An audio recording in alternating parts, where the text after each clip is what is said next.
Assalamualaikum warahmatullahi wabarakatuh.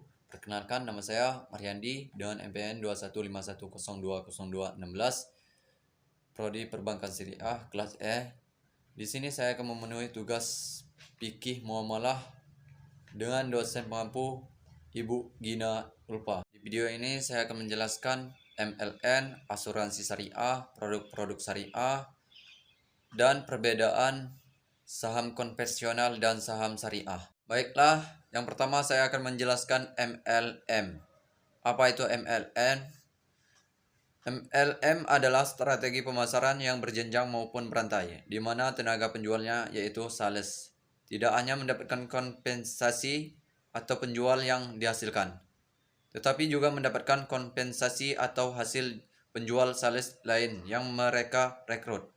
MLM juga dikenal karena memiliki sistem piramida.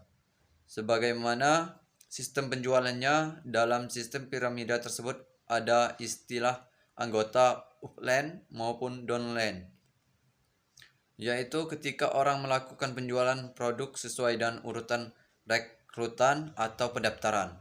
Untuk anggota upline, maka diharuskan mencari anggota downline sebanyak-banyaknya agar memperoleh bonus maupun penghasilan berlipat. Sedangkan anggota downline merupakan tenaga penjual yang direkrut oleh anggota offline. MLM juga dapat diartikan sebuah konsep pemasaran dengan cara memberikan kesempatan pada konsumen maupun pelangganan untuk dapat ikut serta sebagaimana penjual serta memperoleh keuntungan melalui garis kemitraan. Berikut ciri-ciri bisnis MLM yang baik itu. Yang pertama, memiliki produk maupun jasa atau untuk dijual. Yang kedua, memiliki perusahaan yang terdaftar. Yang ketiga, harga produk masuk akal. Yang keempat, mendapatkan untung yang sesuai. Yang kelima, keanggotaan offline dapat membimbing downline. Yang kedua, materi asuransi syariah. Apa sih asuransi syariah? Asuransi syariah adalah usaha saling tolong-menolong dan melindungi di antara para peserta untuk menghadapi risiko tertentu melalui akad atau perikatan yang sesuai dengan prinsip syariah dan membayar kontribusi asuransi yang dikelola oleh perusahaan asuransi syariah.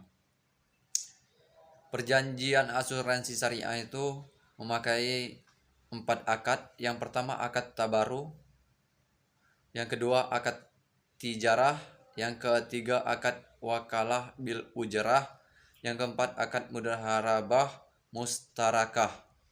Dan produk-produk asuransi syariah itu ada 7.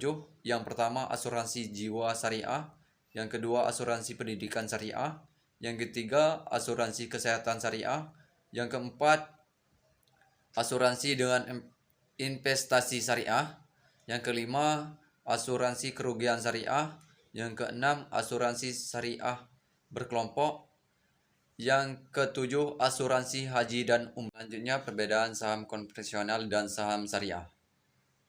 Perbedaan saham syariah dan konvensional dalam penerapan. Jika saham konvensional mencakup investasi saham pada perusahaan untuk semua kegiatan usaha, sedangkan semua yang berkaitan dengan saham syariah dijalankan dengan prinsip halal. 3 perbedaan saham syariah dan konvensional. Yang pertama, hukum dan syariat yang berlaku. Yang kedua, rasio keuangan perusahaan. Yang ketiga, batas rasio pendapatan tidak halal. Perbedaan saham syariah dan saham konvensional. Yang pertama, saham syariah. Saham syariah yang pertama, kegiatan investasinya harus sesuai dengan prinsip yang ada pada syariat Islam. Yang kedua, menggunakan mekanisme transaksi yang sesuai dengan syariah. Yang ketiga, memakan prinsip bagian hasil sewa ataupun jual beli.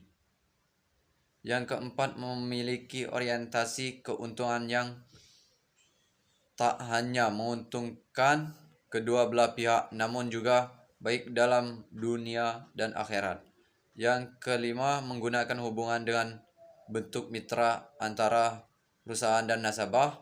Yang keenam, terdapat Dewan Pengawas Syariah yang mengawasi setiap perusahaan agar tetap menjalankan prinsip sesuai dengan syariatnya.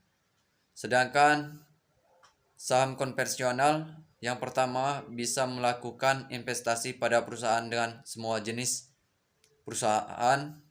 Yang kedua, menggunakan mekanisme transaksi konvensional. Yang ketiga, menggunakan perangkat suku bunga. Yang keempat, menggunakan orientasi keuntungan secara umum. Mungkin itu saja yang dapat saya sampaikan. Bila ada kesalahan, saya mohon maaf.